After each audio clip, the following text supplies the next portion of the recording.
that kind of stuff. Like, how much would I want to do it if I couldn't do it? Right. Right. Yeah.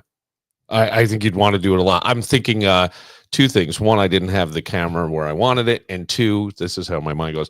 I'm thinking about if I was a shoe salesman, how bad some people's feet just smell like a bag of Fritos. I just went to shoe salesman because I just went to shoe salesman because of Al Bundy and Married with Children. Yeah. They used to, they made that the worst possible job on Married with Children. Somebody said the two most famous shoe salesmen in history, Al Bundy and Michael Jordan. That's fantastic.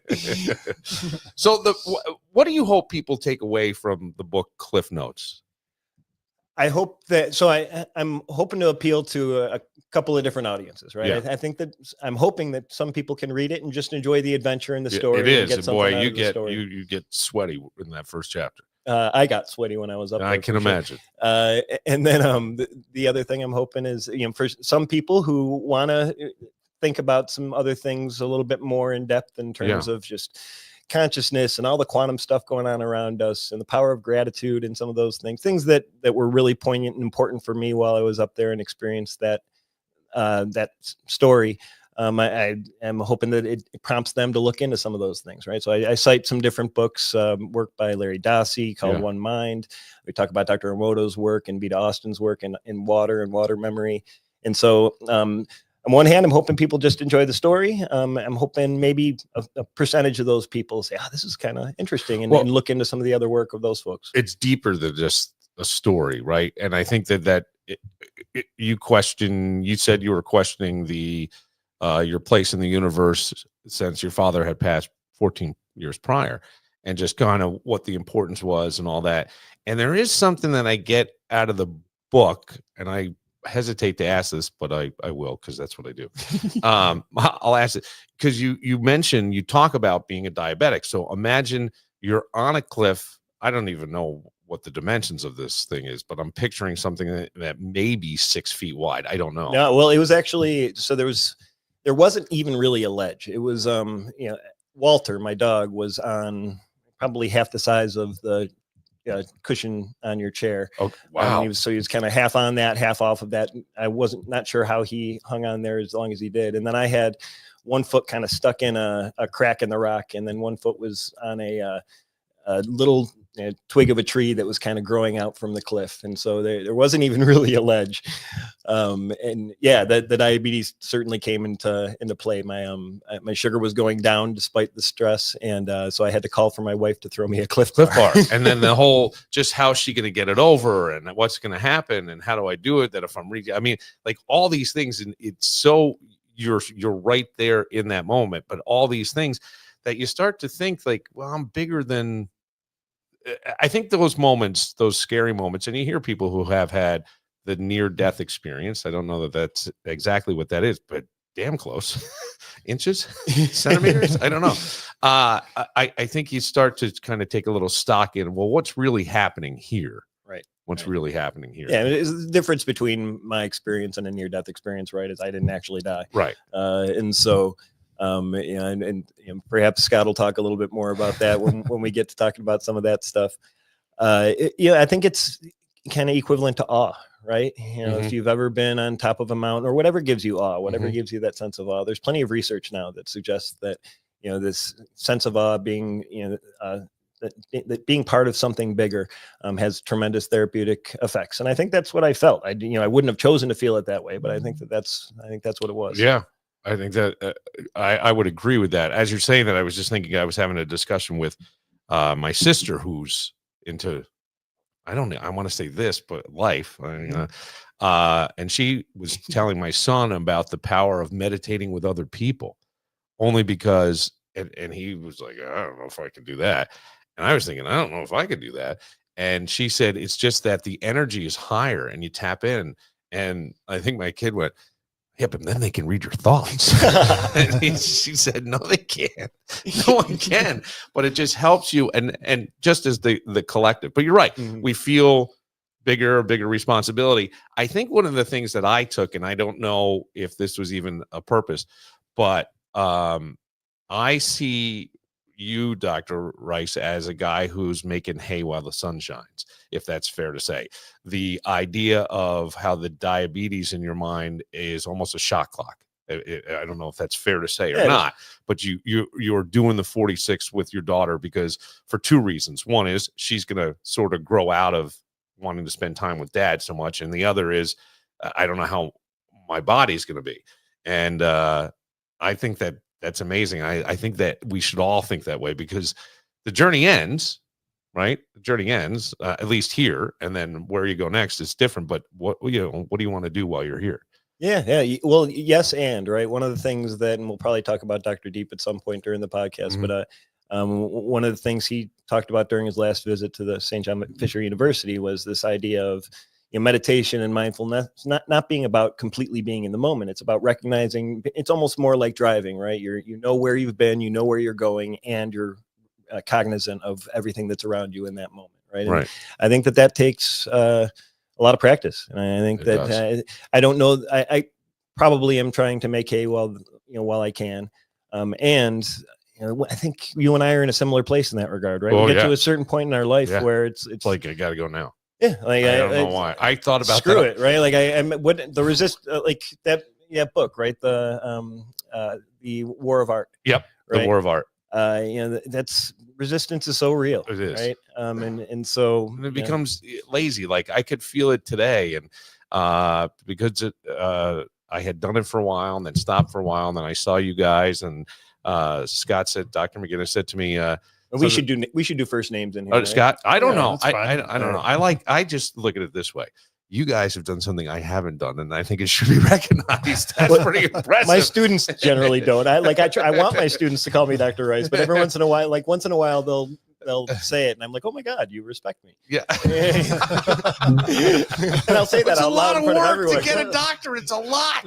I watched my sister do it. It's a lot. My dad. I don't know that it's the same though. That you like when I went through school, I definitely like even Tom and Gene and all my mentors. I called them Dr.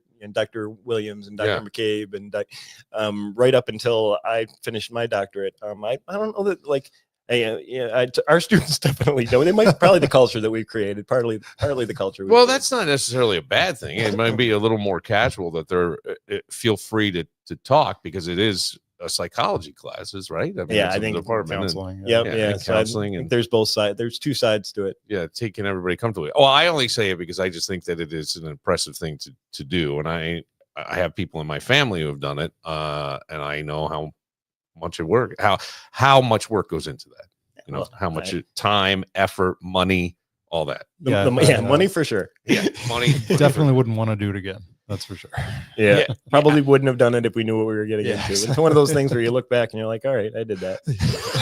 Yeah, but it's a little bit of pride, a little bit of accomplishment. I've got something, that I did, and many people don't. How many people drop out of these programs and just end with a master's and just decide that's a lot of ABDs, a lot of all the dissertations. Yeah. That's the once you get the dissertation, right? Yeah. I have a funny story about meditating together before I forget and we get too far off of that. So you've met Gene, Dr. McCabe. Yeah. It's the breakfast group that we have, everyone, the Wise Council that we get together with every so often. A couple iterations ago, we Gene suggested that we do a body scan together. So basically, and it sounds like something inappropriate, but it's not. They came in to our house, and there's this guy Dan Siegel who is excellent researcher, author, talks a lot about mindfulness, and he guided us on this body scan where you go through different parts of your body and really experience them in the moment, separate. And so we were laying down trying to do this together. And I remember thinking to myself, so I invited my friends over for a nap. But you're supposed to go through and think about each part of your body, right? As you feel it, kind of. And I don't know. I never know what the right amount of time to do with that. I've had one person on Bill Lightman who says, just meditate for 3 minutes to really get into it and ask the question, what do I need to know today? Yeah. And then I've read like 15 minutes was always my norm. And sometimes I feel like my brain just like lately has been this, where you're talking about being in the moment. And I always think that if you can just kind of get down to the moment, that silence, but it doesn't always get there for me. I don't know. I'm not great at it either, but the one breath thing is like, I can do it for a moment, right? It's Yeah. like what's the country singer?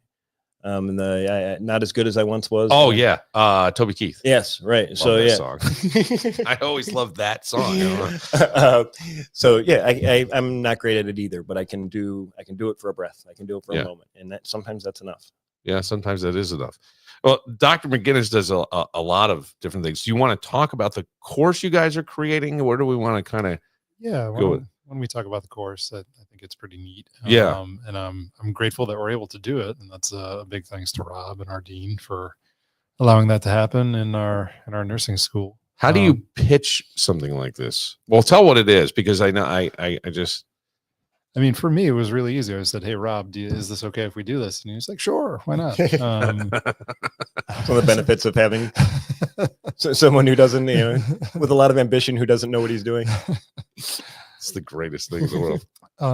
But what we were trying to come up with was a course that talked about some of these methods of healing that sometimes end up on the periphery. If you look in academic literature, sometimes they're referred to as complementary treatment methods. Sometimes it's complementary and alternative treatment methods.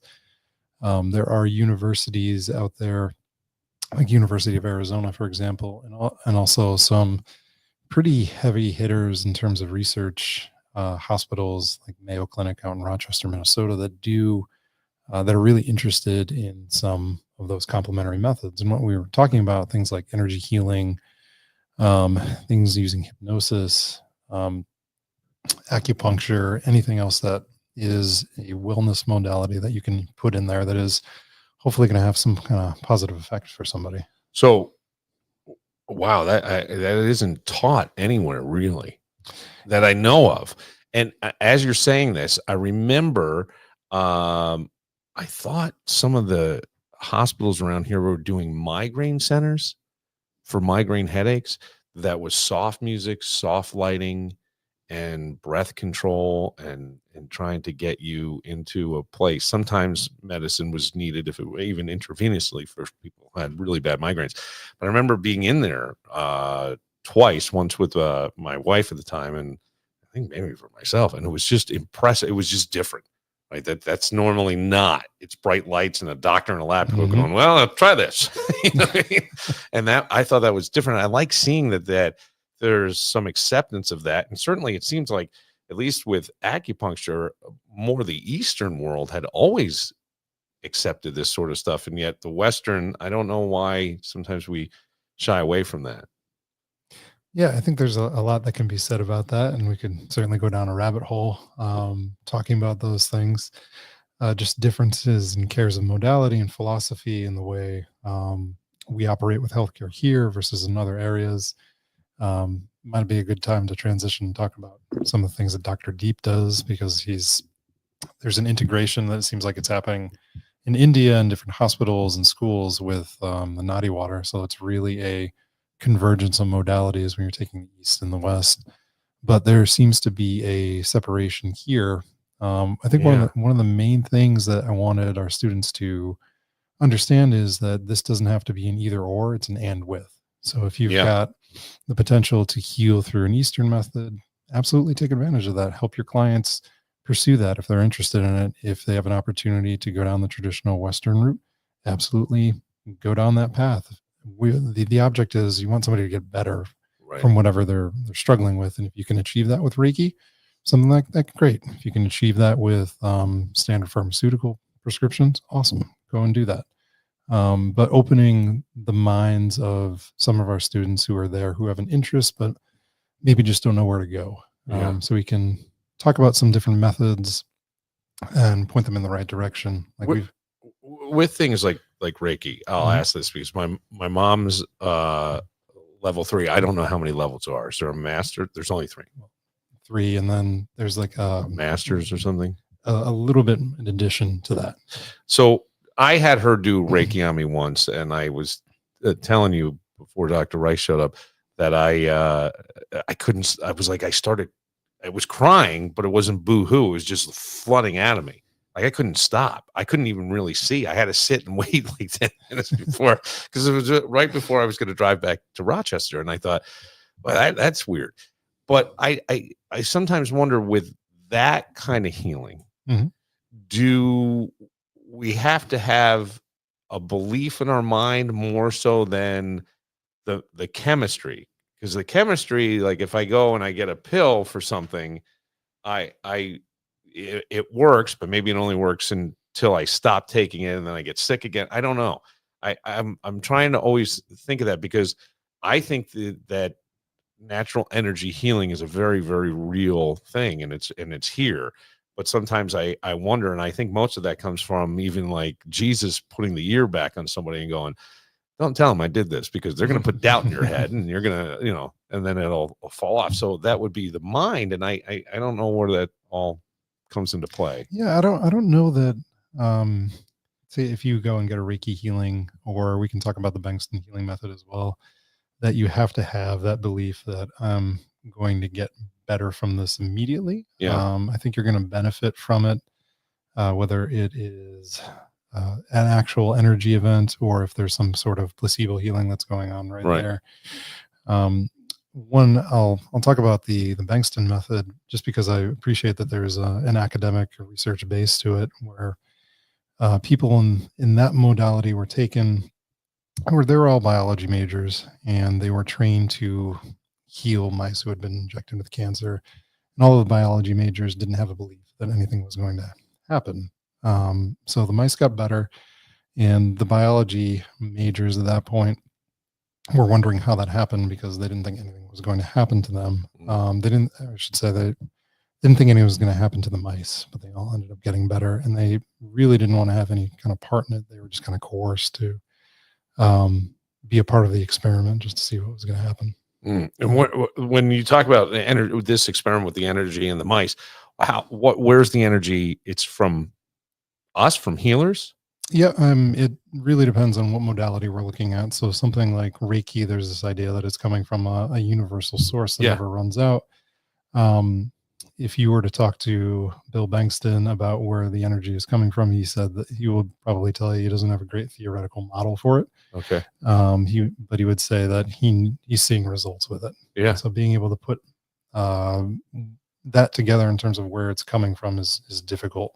This has been one of the fun things for me about teaching this course with Scott. Yeah. And Scott's the primary teacher of this course. I do 1 credit, you do 2 credits. I think that's the breakdown, right? Yep. And so it's been, I think, one of the fun things about the course, and I think one of the things the students really appreciated about the course is, Scott's got this great background in these energy healing modalities. Mm-hmm. He's seen, he practices this. He's gotten good outcomes. I'm more interested in the kind of contemporary science around this stuff, right? Yes. We're going from a place where we're, really focused on things at the molecular level to now a place where, we're able to look at things at more of a quantum level, right? And so what that stuff fascinates me. And so the goal of the course is to really integrate and weave the, what people have been doing and the outcomes they've been getting and how they've been doing that with what we're learning in quantum science right now, and what we think that means about how this works. So I think that we live maybe more in the Western world as a society in a see it, touch it, feel it, then I believe it kind of world. So if we see the science that's working, I wonder if more people are becoming, because I went down to my sister's for Christmas, and I have a 10-year-old nephew and a 12-year-old niece. And my 10-year-old nephew asked me if I would bring some naughty water. Awesome. Because I had brought everybody naughty water the year before. And I said, absolutely. And he goes, and my sister said, just a starter thing, even if we can fill it and add other water to it. I said, no problem. So I do that.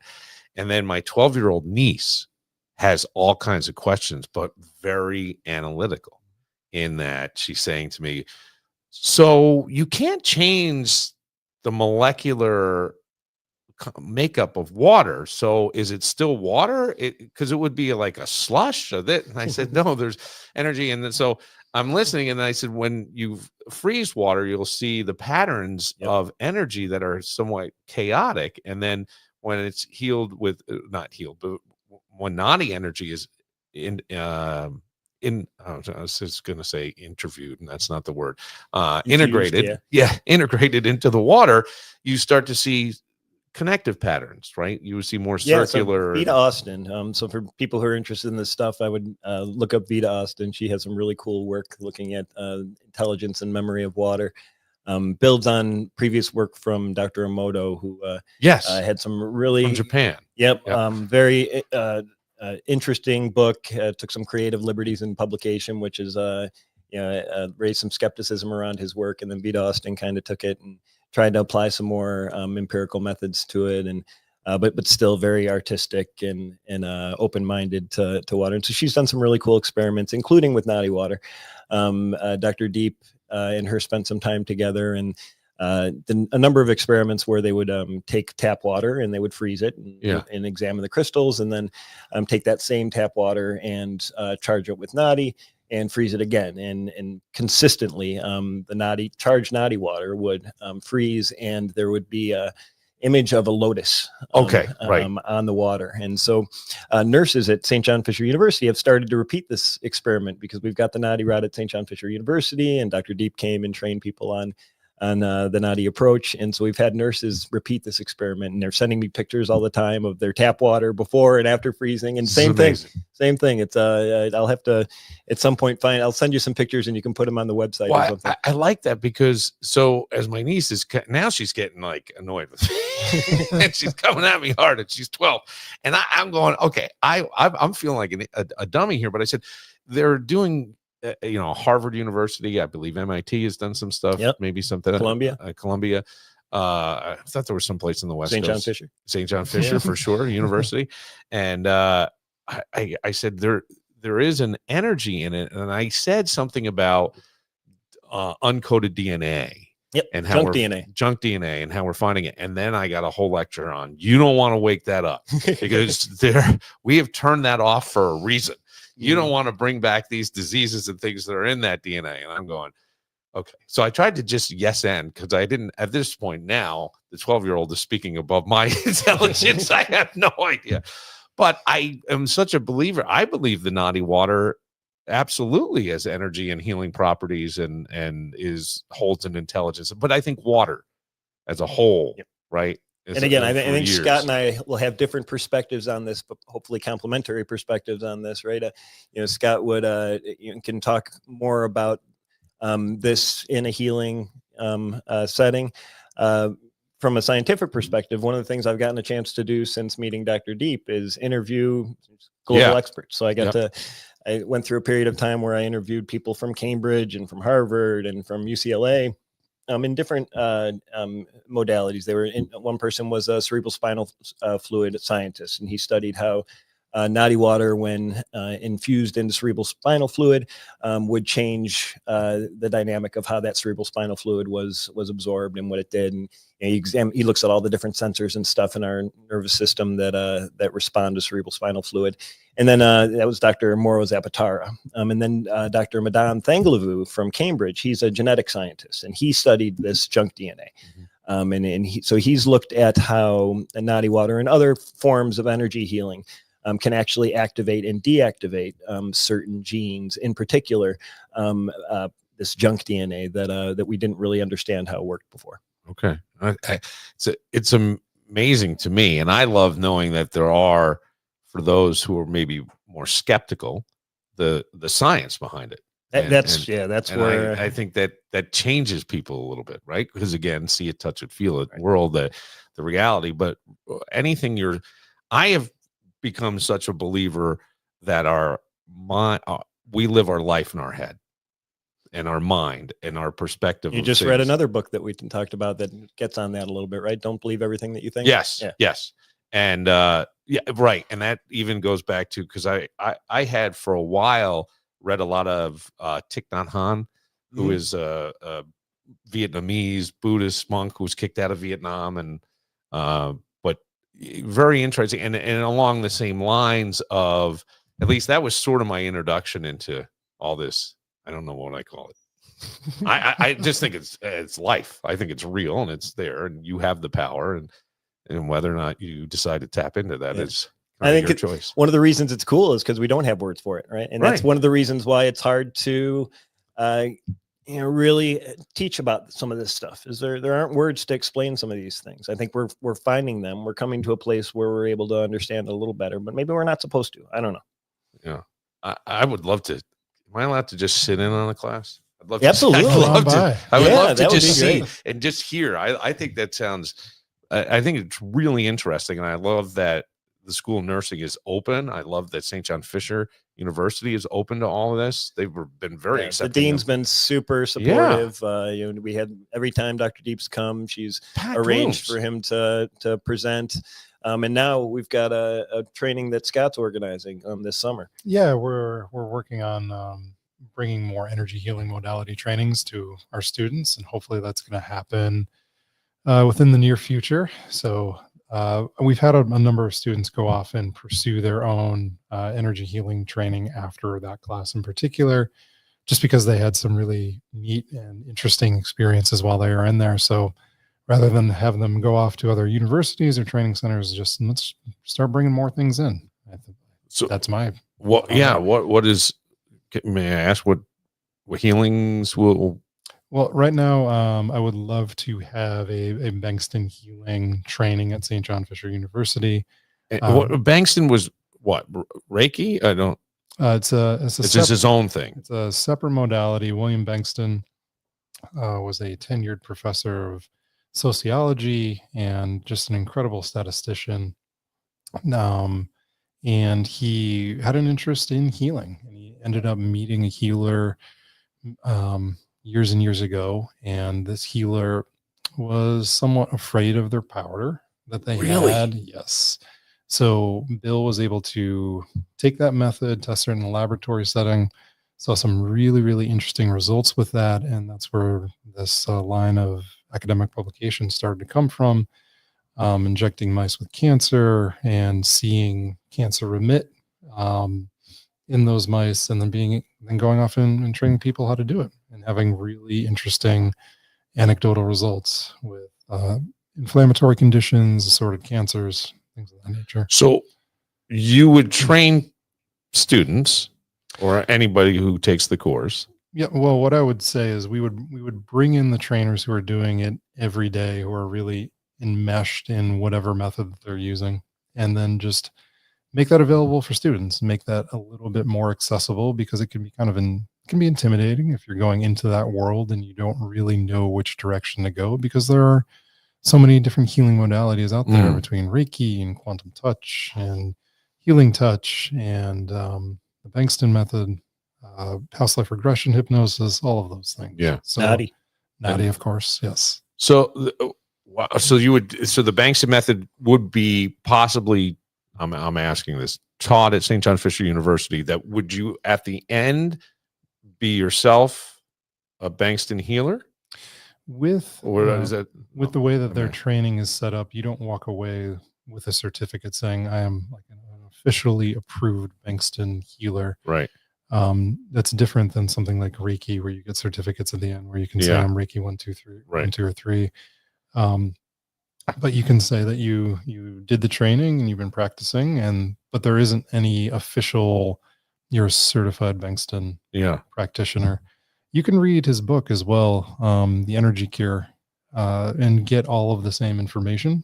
And he goes through the method at the back of the book, just how to practice it and implement it. And you don't necessarily need somebody there to coach you or to be a mentor, but it's extremely helpful to have that. What attracted you to all this over the years? Because you are, may I say, you are a Reiki healer, I believe. Yep. That's one of the trainings that I do have in my background. So my mother was the one who actually introduced this world to me, where she was a nurse for 40 years. And she had a surgery where she was just in an absolute ton of pain. And sidebar, she is allergic to everything, every medication out there. And as a result, I am allergic to everything. And one anesthesiologist described us as his worst nightmare. Yeah. Prior to me getting my ACL repaired, just because there wasn't anything I could take. But she had a surgery. She was in a ton of pain, but noticed that she could put her hands on her body in different places and start to create this healing effect. And from there, she just started doing a little bit of investigation related to hands-on healing, and she felt that she was guided toward meditation and toward Reiki. And then she just started reading books about Reiki and found her own trainer. And she went all the way up to the master level. And then she attuned me to Reiki, and then trained me all the way to the master level. Yeah. Well. I mean, when we go back through like the history of mankind, there have been healers all through. There's been talk of this energy. I often now listen to songs and feel like we're missing the message. Sometimes, even pop songs. There are songs. I just heard one the other day. I go, oh man, you've been pounded with this message. You're just not hearing it for whatever. You're a reason. lyric guy too. Yeah, Yeah, love lyrics. Yep, me too. And it's strange because all of a sudden I go, wait a second. Someone's been trying to tell us about that there's more to our existence and there's more to this than we're buying in, because you get here and you get caught up in the drama and you're told you got to grind it out and you got to work real hard and you got to get a job and and all this stuff. And it says, oh, boy, this doesn't sound like any fun at all. And yet there's been people all along and shaman and different, levels of I don't even know, but they would say this same thing and try to teach you that you have everything you need to survive within you and here on this planet. Yeah, I mean, you get back to that book, The War of Art, right? Yeah. Musicians are a great example of that too.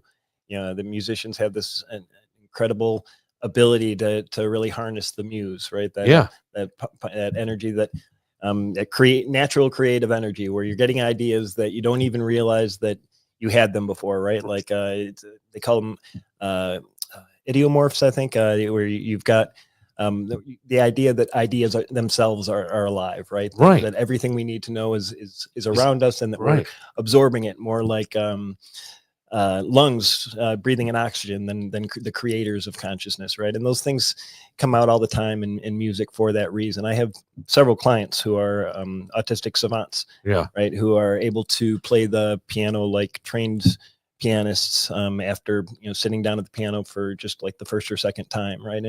And so for me, that's evidence, again, from more of a scientific perspective, that there's something going on there where there's certain people who are able to tap into this and able to really harness this creative energy. And so music is a great example of that. Yeah, that is a great example. And a lot of times you'll hear musicians say things like, I sat down and I wrote the song in 5 minutes. I don't know where it came from. Right. I don't know where it came from. And then the others will say, I've had this riff forever.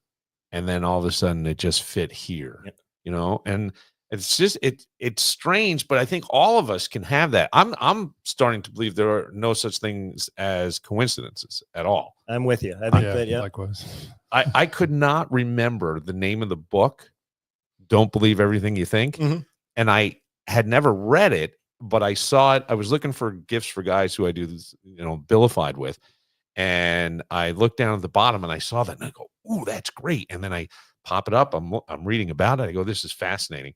And we had the Wise Council breakfast at your house, which you're very kind to open up to us heathens. And you come in there and make a mess. And then I was going to leave there and go buy the book. And I went, oh man, I didn't write down the title of that book. I can't. And out of nowhere, you came out and go, what really helped me write my book was this book. And I let out oh my God, that's the book. Yeah. How we like, and it's those, and we pass by these things in life and go, coincidence, we call it serendipity, whatever, and on we go. And I'm going, no, I was supposed to get that book. Yeah, well, this is where it can get really weird, right? Because this is from the way I'm thinking about things these days, and it's been helpful for me, but it's abstract, right? It's because it's all already happened, right? Yeah. There's no, if we think of if we eliminate linear time and try to experience these things as just a process, right? Then we could, those things, they're all happening at once, and it's like a prompt from the future coming to remind us that there's something that we're supposed to do. Yeah. I would even, okay. So prompt from the future that's coming to tell us something we ought to do. Yeah. because it was interesting. Dr. McGuinness came in, we started talking, and I said, I can't remember your last name. And then he told me, and I go, how can I ever forget it? It's my favorite beer. But he said to me something about, how you and I had connected. And I said it was through the podcast, but it was one of these things that sometimes it's transitions in life can be, you're resistant to it. It's a little rocky. And I often think, I go, man, that was one of the best things to come out of this. Like being part of the wise council. I love it. I've never ever, I thought, man, that's one of my absolute favorite things. You're a great addition. I hope so. Cause I go, I'm the only people out. You made the cut. I go, I am the least educated in that group, and probably there's all different kinds of education. Yeah. So of course, but I went, wow, I find it fascinating. Like it is, honestly. And my dad loves it. I'll tell him about it. I'd love to meet your dad. Yeah, he's a very interesting and brilliant guy. Did philosophy and all, but I think maybe as he's gotten older, a little more open to this sort of thing. People tend to, I think, as they get older, and that's the problem. I'm sure Scott might have some thoughts on that phenomenon as well. But in terms of coincidences, looking back to when we first met and I did the podcast, and I think I told you this story, but I was visiting Dr. Deep in New York, and that was a wild experience in and of itself. We were he invited me to have dinner, and so I went to this place where he was doing a healing, and it was this amazing penthouse in New York. Nothing I'd ever been in before. I was definitely a fish out of water, and there were scientists from Columbia there talking about this and talking about how to best study this phenomenon. And the next night he invited me to dinner, and it was the ambassador to Pakistan for the United Nations it was his house, which is where, and we had amazing talks about how some of these things are happening around the world. And so I'm walking out of there, going back to my hotel room, thinking about, like, just inspired and thinking about, who do I need to share this with? Who do I need to, like, other people need to know about this? Who's not going to think that I'm crazy? And I look up, and I was right beneath a sign that said Moran's Pub. Yep. I remember you sent me the picture. And so, I took a picture of it and sent it to you. I'm like, Bill, I think that you're supposed to be part of this. Yeah, I've been very accepting of it all, and I feel like I've benefited tremendously. We have too. It's been a great connection. But I like that. Why do you think, Scott, sometimes when we're older, is it that we start to realize that there's more to this, and this part of what we know as our life, our journey, is coming to an end? And yeah, I think that plays a big part of it. You think of our regular progression for the average person. It's, you go to school, you try to get as good of grades that you can, and then you find a job, you work really hard, you establish yourself, you have a family, you buy a house.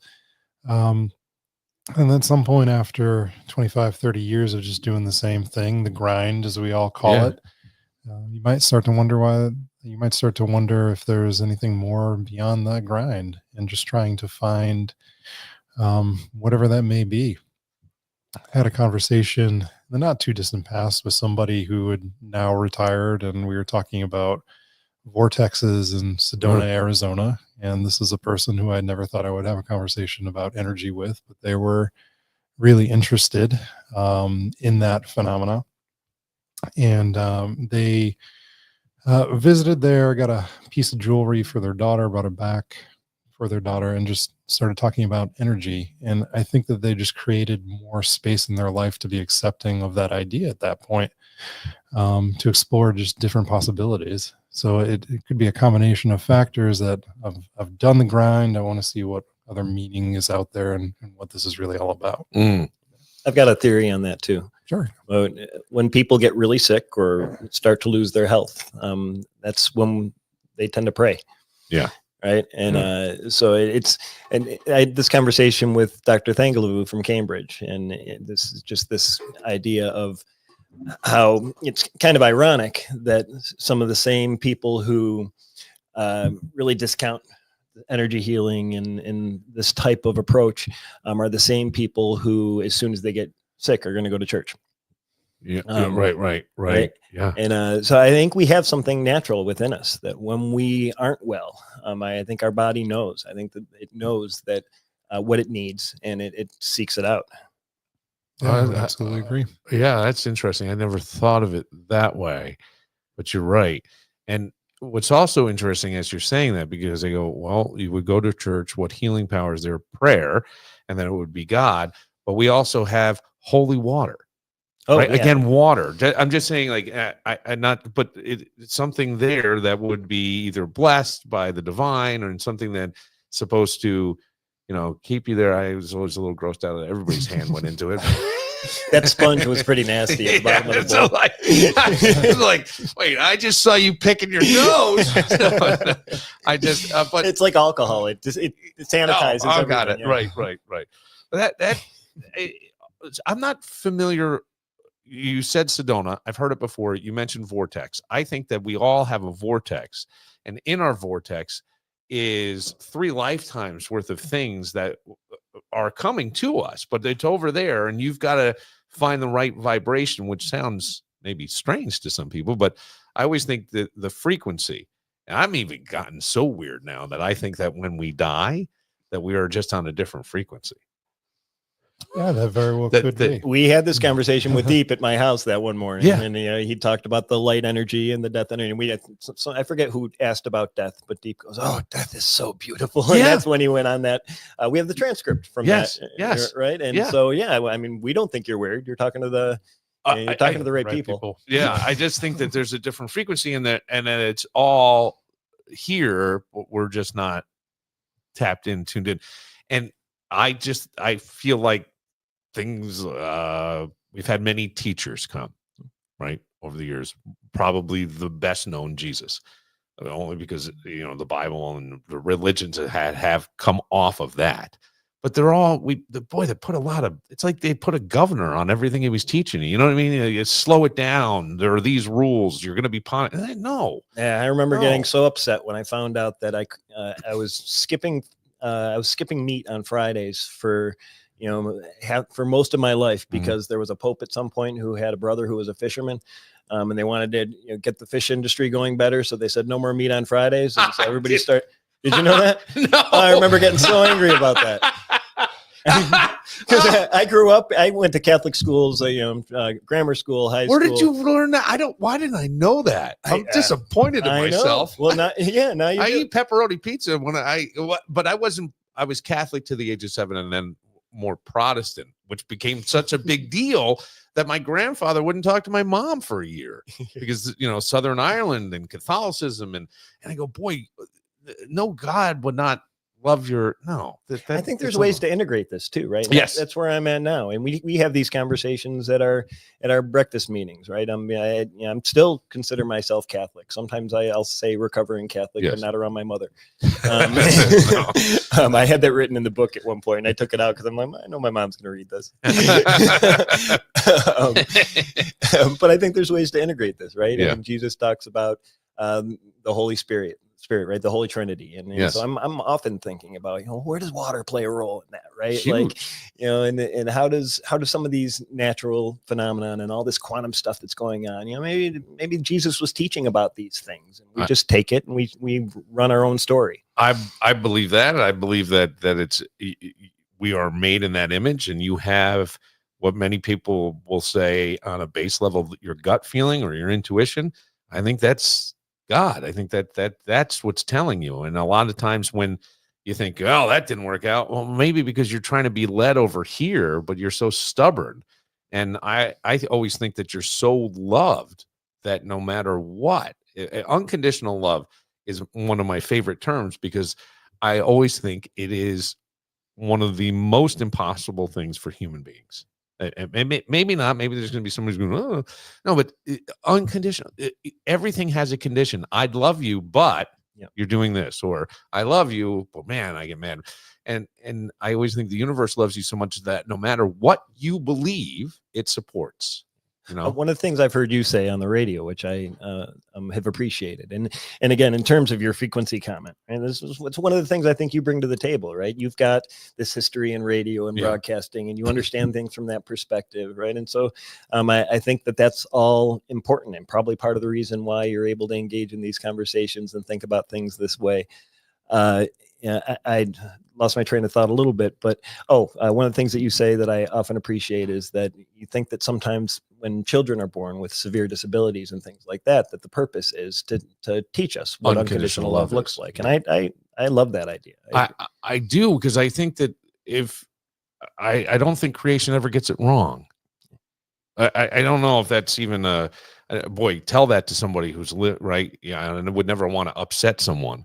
But at the same time, because there are difficulties and challenges and things, but boy, there's an unconditional love there. And I think one of my favorite things that you've said to me about autism and our awareness of it now is its evolutionary.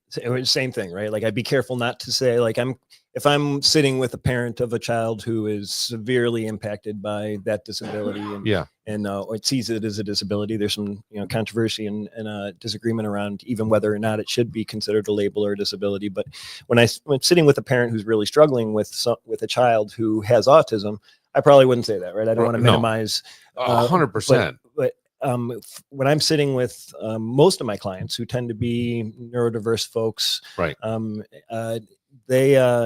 I think they really appreciate that, and I think there's something to it, right? There's so many the strengths and skills of the neurodiverse folks who I work with fit so well with where the world and society seems to be moving in terms of technology and being detail oriented. And I hate to think this, but social skills maybe aren't quite as important as they used to be. Right.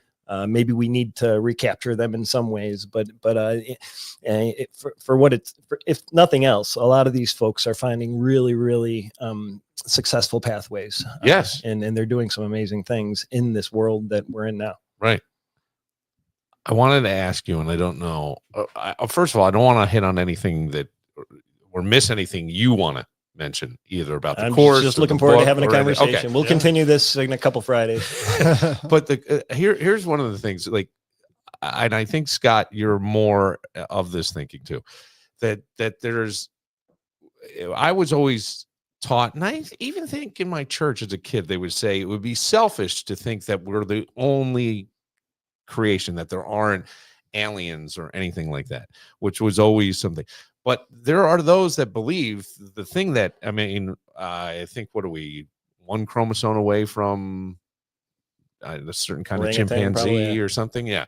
I went to the zoo and I made the joke that it looked exactly like Uncle Joe. You know what I mean? It just looked like Uncle Joe back there. But somewhere that in the stars that there was others. And there are those who are saying 2025, their contact will be made. I mean, I have. I don't know if you've ever heard. Idea. No idea. Whether or not 2025 would be the year where contact is made. It's an interesting idea. But the stars and the fact that there are other beings that are out there, I don't think it's that far fetched. No, I don't think it's that far fetched either. I would hope that there would be more mystery and intrigue to our human experience, that we'd be able to interact with other beings like that, other beings that are different from us, and learn how to live in concert or learn different lessons that way. Yeah. If it were ever going to happen, it seems like it would be now. I mean, that made yes. I mean, we got drones flying over, car-sized drones flying over the Northeast. Nobody's talking about them or knows what they're about. No, I'm sure that they're man-made, but it seems like if aliens were going to come, like we're at a point where we're like, all right, that. I almost feel like I would be, unless like the old movies where the little green alien lands or whatever, we all run and scared, or whatever movies that were sort of sci-fi. I almost feel like people would shrug and go, yeah, that makes sense, and move on to whatever else is in their life. It's like a slow leak. We're just getting a little information at a time, and then all of a sudden they're here. They've been flying over the Northeast. That's them. Don't worry about it. It's nothing nefarious. Here's something that I've been thinking about a lot, and I was going to bring up the next time I saw you guys, is sometimes when we have thoughts, right? People, like I say, that thoughts really direct your life, directs your mood. I'm pissed off because whatever didn't work out, or I got this frustrating thing, or you know what I mean. All of a sudden, and sometimes I think that there's a momentum to that stuff. that, for example, you get up in the morning and you stub your toe and you curse, and then you get in the shower and I don't know, you slip or something, and then it's out and you're spilling coffee on yourself, and the next thing you know, you just drove into the back of somebody, and it's a momentum that just keeps going. Self-fulfilling prophecy. Nothing ever works for me, that whole thing. I have come to start to ask myself, or catch that before it gets going, and say, what am I under the influence of right now? And I don't know if that's the right way to think of it or not, but by that I mean, like, is Are you coming from O'Connery's, or are you just because there's different answers to that question? That is a very fair point. No, I meant, like, what am I under the influence of in that moment? Because I always think there's really just two things in the universe, maybe, love and fear, right? I mean, we can get down to the basis of anything. Why are we not doing something? Why are we acting a certain way? It's because we're afraid we believe something that's going to happen and we don't want it to. And then we think about it, and then go, knew it was going to happen. And I have to stop sometimes and go, what am I under the influence of? And sometimes it makes me feel better in the shift. And it almost helps vibrationally. I don't know if you guys have similar feelings on that or think of that way, or. Yeah. I mean, you were talking about frequency earlier, and yeah, you mentioned vibration. So if you've got something like and Rob mentioned self-fulfilling prophecy, but if you've got a really negative thinking pattern, you're just going to continue to perpetuate that pattern and be in that frequency. You've got to find a way to break it and get up and raise yourself up to a more livable and positive frequency at that point. That's the way that I think about it. Yeah. I always think the law of attraction, it's not your mom. Your mom would say, oh, honey, come here and let me make you better, but it just is going to bring more of what you're thinking. Change your frequency, change your thought process. What am I under the influence of? And I think sometimes it changes that. There's a lot of work right now being done in the area of gratitude. Yes. Right. And I think that there's a lot of overlap between what you're saying and that work. At this point, the research is solid, right? Like if we think we know anything, it's that gratitude's a good thing, and it helps. It's good for mental health, that somehow the more grateful you are, the more good things tend to happen in your life. Like people have studied all of these. In fact, Fisher, with some students, we create, and RIT as well. We recently created an app called Appreciation Ally. Yeah. And so you can actually get it on the App Store now, but it's in a beta version. We're finishing the research this spring, and we should have a final version out by this summer. But you can get it now if you wanted to. It's called Appreciation. It's one more thing in Rob's resume, by the way. I mean, I don't know about anybody else, but I found it all really, really impressive. And I've seen the beta of this. Yeah, it's really simple. It's based on an old app called Psych Me Up that was made by the APA. And so Psych Me Up was an app that had, it was a grid of 16 faces, and there'd be one smiling face. And the goal was to touch the smiling face find the smiling face and touch it as quickly as you could. And you'd move through, 10, 20 grids. And I would prescribe this to my clients routinely. I'd have clients who come in with depressive symptoms, and I'd talk about gratitude and the value of gratitude. And I'd give them this app, and inevitably after they've used it for a couple of weeks, they would say, I think that I'm starting to notice more positive stimuli. I'm scanning my environment more for positive stimuli. And so unfortunately that app, it doesn't exist anymore. So we made our own, and we based it more on the more contemporary research around gratitude. And so this app is just, it's 4 images of different things people might be grateful for. There's images of the police officers, there's images of nature, there's images of sporting stuff and gaming stuff. And it'll pull up the grids, and the goal is to touch the image that makes you feel the most grateful. Right. And so now we prescribe this to our clients at MindFit, and we'll tell them do 10 grids a day, and come back and let's talk about how you're feeling, if you're noticing yourself scanning your environment for more positive stimuli. And again, just like with the Psych Me Up app, people come back and say, I think that it worked. I think that I was like so focused on how I was feeling and the negative emotions I was feeling that it was impacting everything that I was looking at around me. And when I forced myself in a way or encouraged myself and practiced the act of scanning my environment for positive stimuli, it really did make a difference. And so we do that. The app also has some other functions on it where people can think of 3 things that they're grateful for a day, other gratitude interventions that have been demonstrated as being effective in the literature. And so yeah, I mean, we know through science that what you're saying is legit. Yeah. Right? Yeah, I do that too. I have a whole weird morning routine, but I won't get into that. I want to go to what you're talking about, finding what is it, gratitude stimuli in your area, or things that you're grateful for. Yeah, and in simple stuff, right? Like pants I don't need to iron, right? Clean water, right? It's that's great, because I think it was Tony Robbins did these things where he tells people, close your eyes and think of everything red, right? Think of red, the color red, feel the color red. What does it feel like? Blah, blah, blah. Open your eyes. Now find things that are brown. You can't. You're finding red. But I think it's much the same thing, in that find things that are grateful. And you're not really, you're struggling to find things that are brown, right? But you're seeing all the red. It's just coming at you. And I think when you get grateful, it just starts to come at you. It's there. You're just not seeing it. But when you focus, where your focus goes, right, is really how things work. And I think that's a great way. And I wish it would almost be taught, instead of let's look for the color red, let's find the things that we're grateful for, because that's going to make you feel better. And though I have, I think it was Dr. Sugarman many years ago, when he was the pediatrician for my kids, pulled me aside and said, go to therapy. Well, we were dealing with, much like you, Scott, one of my sons had severe allergies, projectile vomiting off breast milk immediately, losing weight, had to go back to the hospital. We had to get a hypoallergenic formula from Britain to come in, and it was the only place you could get it. And as life went on, he's fine, right, and has his challenges, but it's fine. But it was he who said to me, you go to therapy, because if you're not well, if you're not in a good spot, you're not benefiting anybody else. And I think so often, I think the mentality in my family and my life was more of that's selfish. And I think that maybe we need to be a little more selfish. There's even some creative things that would say to you, I did a book many years ago, The Artist Way.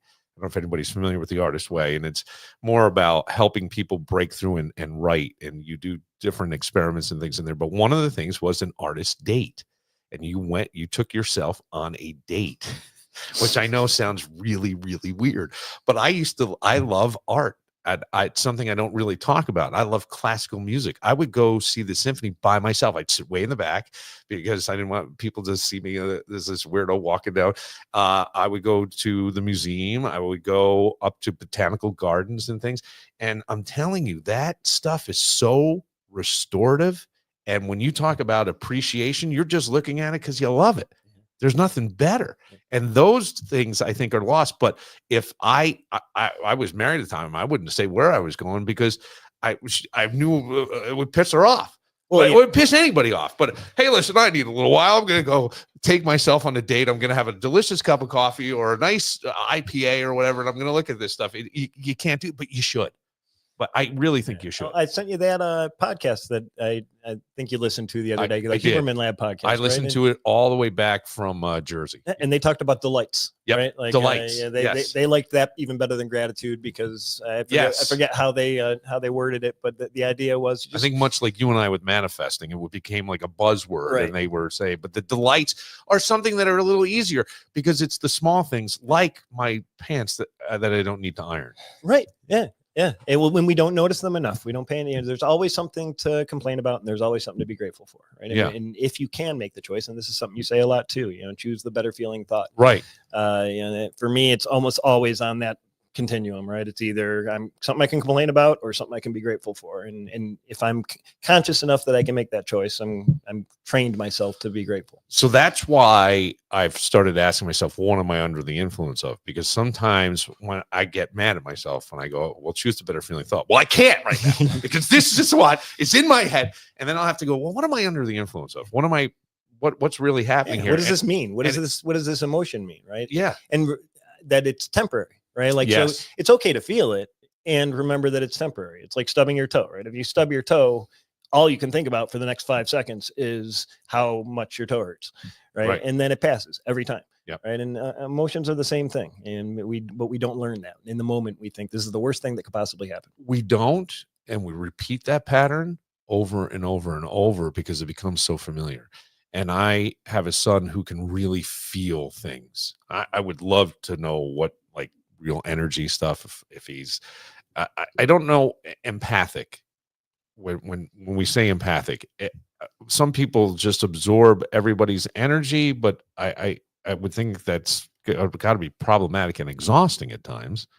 Yeah, at least that's my understanding of what it means to be empathic. I feel like I have some of those qualities as well. Yeah.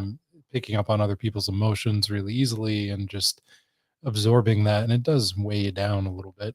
Yeah. Do you learn that. to sort of stay above, recognize what it is, but stay above? I always use the term for many years, not really knowing, but play above the noise. In other words, the gossip in the office and stuff like that. Don't get caught up. Play above the noise. Yeah, I think that helps a lot. And I also think it's, if you have a spiritual practice, learning what energetic boundaries are and how to establish that. So that way you can go into a crowded space and you can just exist and enjoy whatever medium you're pursuing in that crowded space. If you're out at a basketball game, or, you're taking yourself on an artist date, whatever it may be. Learning how to going on more artist date 5. That is going to be a thing. Yeah, I think that's true. Well, I bring up that he feels his emotions really intently and always has. So when he was a freshman, he would get so frustrated because he was losing in track meets and things, and he that frustration was right at the surface, right there. And I used to say to him when we would walk, I would say, have dignity for yourself, give yourself some grace, be kind to yourself. It doesn't matter. But I know in that moment, you don't want to look like the guy who's getting blown off the track, or the guy who can't do it. And I think those things may have motivated him. He's a hulking human being now. I've seen him. Yeah. And, he's a stud. Yeah. And but you at that time it was that. And I was just talking to him the other day, and I said, remember when we did that? And he said, yeah. And I said, those feelings, what do they matter today? Not at all. I mean, those races, they have no impact on you other than maybe it was part of the motivation to change your body and you wanted to make yourself better. I guess that I have I don't know if this goes so much with Bill Lightman, but I have a habit of every once in a while, I will just rewatch The Last Dance with the Chicago Bulls and Michael Jordan. Epic. Scott, I watched that. I just did it again. And there's something each time I watch it, I take something different away. And I love Phil Jackson's philosophies and the closing where it was The Last Dance, and they went and wrote what this whole thing had meant and then burn it and do that. I'm even doing something where we wrote down on Christmas Eve 13 things that we would like to happen this year, as though, and I wrote it more in the present tense. I think everybody did. I'm so happy and appreciative now that. Right. And then whatever it is. And then each night you burn one until you're down to 2, and then without opening it, and then you burn without looking at it. And the last one is the one that you're supposed to focus on, and the universe will take care of everything else. I don't know. That's how weird I am. Yeah, and I don't think it's weird. I did it with my sister and my mom. We did that. And I think those intense emotions, and in sports in particular, right? I think you can reframe those, right? Yeah. We do work with a lot of athletes and as well, and young kids who aren't really into therapy or counseling, but they're into a sport, and they're happy to talk to someone who's going to help them get better at the sport, right? Because that's not something that has the stigma around it. And a lot of the same skills that we teach to athletes are the skills that we would like other people to learn for regular life, right? Yes. And so anxiety, frustration, all those intense emotions, right? It means I care, right? That means you really care about this, right? And what would you rather be doing than something you care about, right? And so in those moments, I think Michael Jordan's probably a great example of this, right?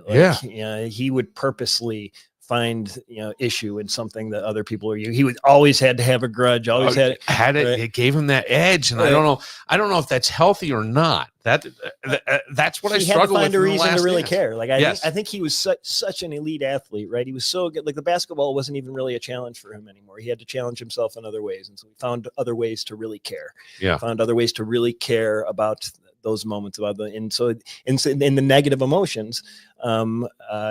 Provided that for him in the same way that they come naturally to a lot of young athletes.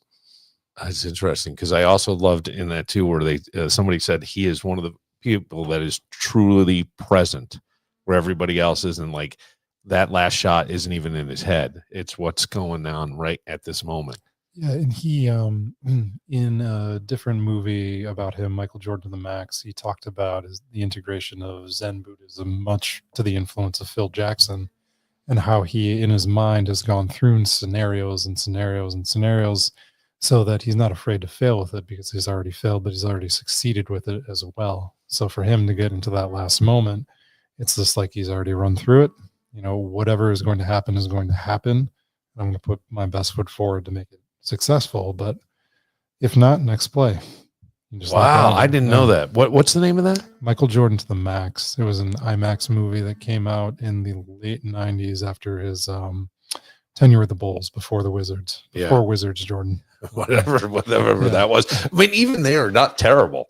I always think underrated to me. Yeah, right. I would agree. There were some nights that were 50-point nights and different things like that. There's that movie with Matt Damon too, where they what was the Nike movie? Oh, the shoes. Right, and in that movie, he said that the reason he wanted Michael Jordan so bad for the Air Jordans ultimately was that game-winning shot he made in the national championship in college. He said he looked like he already knew he made it. Yes, I did see that, and I didn't catch that when that happened. Yeah, there really is, which will go back sort of to your talk of time and how it's already done. Yeah. I've already been here. I've already done this. You know, when you have a tough emotion, I've already done this. I can get through this. In fact, I already have. I know it sounds it's a tough one. Actually, as you're saying it, I'm sorry. I was like, that makes so much more sense than, because I've heard Dr. Deep say things like it's all done, it's already done. And sometimes I feel real relief in the moment with him, and then he leaves. Yeah. And then all my stuff comes back like, wait a second, you know. And I just, the way you just said it is like, and I've thought many times, well, you've done this before, right? You've done something like this before. But even that is not, you know, all that reassuring. But the idea of, well, it's already done. You already did it. And I like the Michael Jordan with the shot, you know, kind of thing is, well, whatever happens, happens. I'm going to do the best I absolutely can, but it doesn't mean anything. I've often say now things like, what is the meaning of life? Nothing other than the meaning you attribute to it. And the meaning you attribute to the moment, right? Nothing has any real meaning other than what you apply to it. And you can apply, and that's where like those intense feelings can come from. And that's why I often say, well, what am I under the influence of? And that'll kind of bring it back. I don't know. Yeah, I don't know either. I definitely don't know the meaning of life. For me, no. When people ask me that question, I say it's about connections, and somehow love has got to be a big part of it, right? Like I think that we get back to the talk about unconditional love and kids with disabilities and some of those types of things, right? All the near-death experiences, books you read, all of the things that are more spiritual in nature that you read that are related to the things that we're talking about. They all speak of this kind of unconditional and undescribable love that they experience. And so it's try to reframe negative emotions in that way too, right? It's all love. All of these emotions are love focused in a different direction, right? I get more frustrated with my wife when something happens because I love her so much and I care so much about our relationship. Right? Mm-hmm. I get so frustrated with a student who I know has a lot of potential because I really love what they're doing and love where they're going. Right? If I've got a student who I'm not getting frustrated with, or because when they're not doing as well as they could do, then I know that's a problem. It's the same kind of adage. You want your coach to be hard on you. Right? Yeah. That means that they see potential in you. So it's all. I think it all comes down to love. I would say that is absolutely true. And we talk about the dark side of things, and these other stuff. I always think it's a privation of love, which is a very simple philosophical philosophy that I'm forgetting. I think it might have been St. Thomas Aquinas, that the being in everything is the being in me, is the being in the tree, and that evil is just the privation of good, because everything that comes from the universe or God has to be good and made in his image. And we get a little off, off topic. Yes, I'm gonna. My mind's going towards like simulation theory now, so I'll back off. We mentioned near-death experiences I wanted a couple of times here, but that idea of love that you were talking about just a moment ago, people who have had those positive near-death experiences say that they come back and they have felt that love in a way that they have never felt it before. Unconditional love that you were talking about earlier, and just that a sense of knowingness that it is all about love. And that's one of the main things that we're supposed to do when we're here, is just refine how we do love. How can we integrate more love into the ways that we exist in the world? You check out Raymond Moody's books, or a documentary that just came out called After Death about near-death experiences, or the book series Surviving Death, or the series on Netflix called Surviving Death. And the episodes about near-death experiences are incredibly similar in that they all say that I've just felt this incredible peace, I felt this incredible love, and it's really just all about love. So I have come to believe that that's resistant free. Okay, say more about that. Meaning that we put so much resistance. When I say things like we get in our own way, we put resistance in our way but in this life, in this journey, you need the contrast to show you what you don't want versus what you do want. But when we move into the next realm, the next frequency, it's resistant free. And the idea that you can have that here, and now I remember the song that I heard. It was like some dumb pop song from the 80s. Heaven is a place on earth. Ooh, heaven is yes, which I never ever thought of. But because of exactly that, Scott, that I come to I don't know. I think that all those things, and I've talked to Heart people. or the Mangles. That's Belinda Carlisle. Oh, look, at least he knew. I didn't remember. I thought it was the Bengals.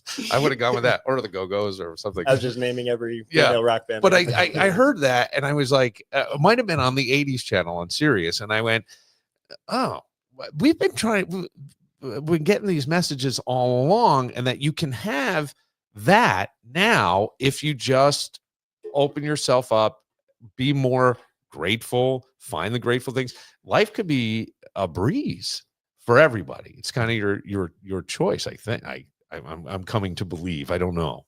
There's another book called The Untethered Soul. Did you read that one?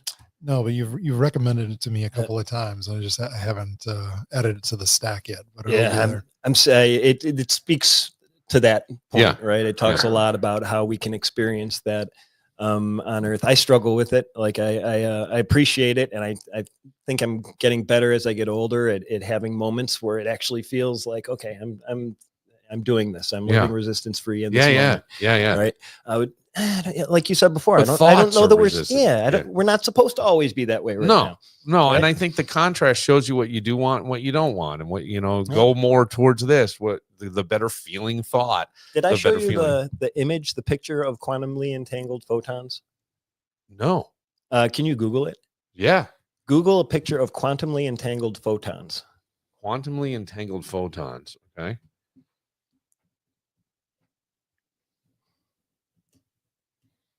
And you should just say images. What does it look like? Let's see. Images. Quantumly entangled photons. Images. It looks like the yin yang. Like exactly. Yeah. Right. Yeah. Like the Yeah. So at a quantum level, is that the name of that sign, by the way? Yeah, yin yang. Yin yang. Yeah. Okay. Yeah. That's exactly right. what So that. Oh my gosh. So at a quantum level, there's this dichotomy, right? Yeah. There's. I mean, so much. Isn't that amazing? Yes. And like so much so that you figure that's what it is. I thought it was ancient China, they knew this. Because they had to. The colors of the image that I'm seeing has sort of a pink with a green eye, and the green with a pink eye, and in the yin yang form. Yeah. And I thought, oh, that's like a Grateful Dead sign, or something. Right. Well, but it makes you wonder. Like yes. ancient Chinese people know some of this quantum stuff. Like, how did they know this stuff? Yeah, right? and we don't pay attention to any of that. Yeah, or we're relearning it now. Yeah. We're right, or opening up to it. Yeah. We're I think I'm coming to believe that there really was thousands of years ago a completely different technology that people understood that included some of what we're rediscovering today. It's the only explanation for how well some of our current ways of thinking about medicine overlap with some of the ancient technologies. Yeah, that is interesting. And the near-death experiences, I find those fascinating. Yeah, I find them fascinating as well, and they can be really transformative. Not all are positive. There's a percentage where people come back and they didn't have a great experience with what they encountered or saw. It's typically a lower percentage. But then there are some people who come back and they say, I had this incredible experience. It was all about love. Everything is love. And I just, I want to be a better person, and nobody believes them.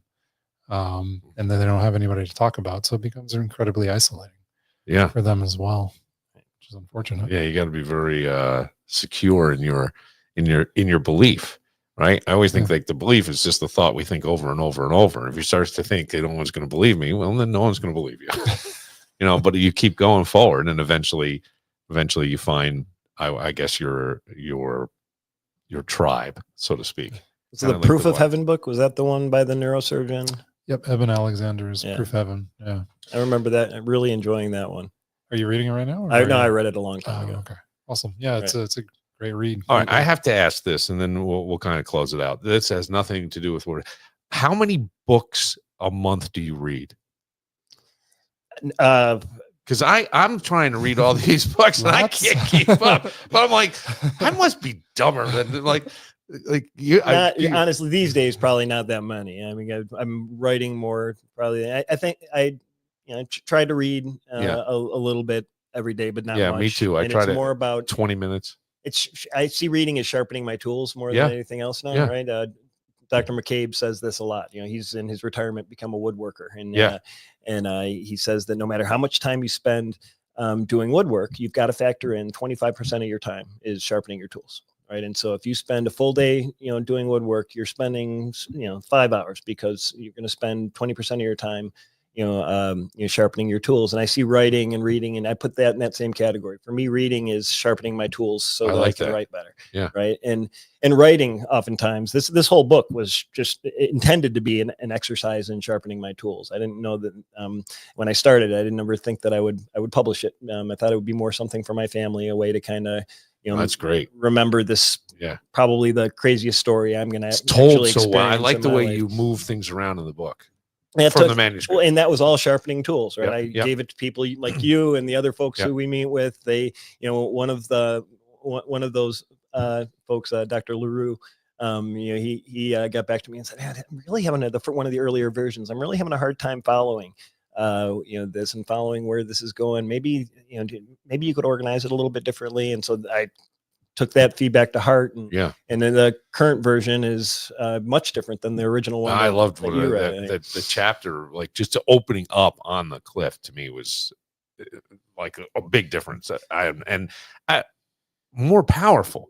Well, it was more powerful there, and it took a lot of time to get there, and a lot of not everything. A lot of the chapters and stuff that were written originally are no longer part of that. Some of them are making their way into the Deep Lessons book, but no longer part of that. So to get back to your original question about how much do I read these days, it's honestly not that much, but enough consistently so that I feel like I'm sharpening my tools. I like that.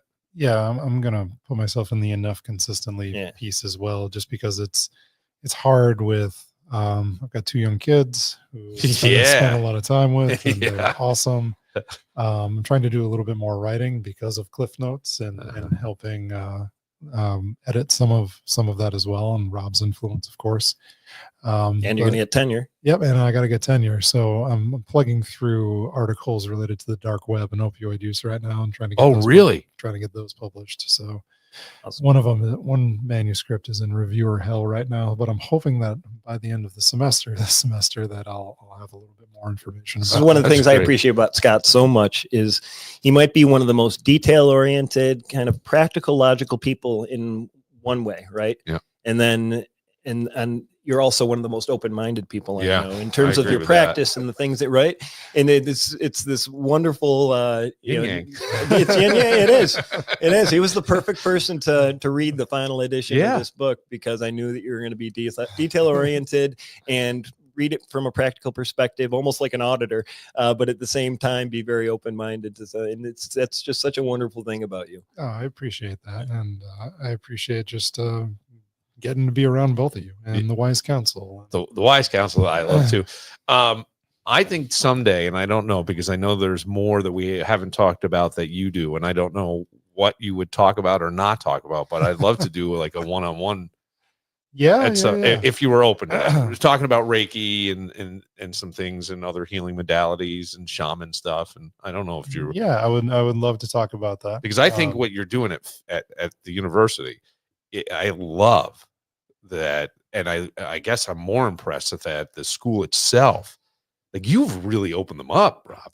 It's an elective course, right? We cover all our evidence-based stuff and everything else we need to within the curriculum. And so there's only reason to not do it is if someone really had strong negative feelings about it, right? And we're in school of nursing, we're surrounded by people who are in hospice and places like that every day. And so this is, if we're going to be in a place that's going to be welcoming to this type of thing, we're in the right place. I guess I always thought of higher learning institutions as a place to exchange ideas.